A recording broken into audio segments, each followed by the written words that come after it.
एक छोटे से गांव में एक साधारण किसान अरुण रहता था, जो पहाड़ों के बीच बसा हुआ था। अपनी छोटी से खेत में दिन रात मेहनत करने के बावजूद अरुण को मुश्किल से ही कुछ मिल पाता था। उसकी जमीन पत्थरीली थी और फसलें अक्सर खराब हो जाती थीं। फिर भी उसने कभी उम्मीद नहीं छोड़ी। एक साल गांव में गंभीर सूखा पड़ गया। खेत सूख गए और कई किसानों ने हार मान ली। लेकिन अरुण ने सूखे की परिस्थितियों के खिलाफ बीज बोने का फैसला किया। उसने हर एक बूंद पानी को संभाल कर इस्तेमाल किया और दिन रात मेहनत की।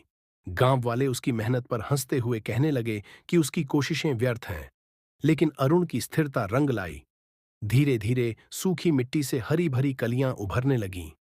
फसलें मजबूत होकर बढ़ने लगीं, जैसे सभी कठिनाइयों को चुनौती दे रही हों। फसल की कटाई के समय अरुण के खेत हरे भरे और भरपूर थे, जबकि दूसरों के खेत सूखे और खाली थे। अरुण की सफलता केवल फसल में नहीं, बल्कि उसकी अडिग भावना में भी थी। अरुण की कहानी पूरे गांव में फैल गई और उसने दूसरों को भी अपनी कठिनाइयों में दृढ़ता बनाए रखने के लिए प्रेरित किया। उसकी यात्रा ने सभी को सिखाया कि अत्यधिक कठिनाइयों का सामना करने के बावजूद उम्मीद और दृढ़ संकल्प असाधारण विजय की ओर ले जा सकते हैं।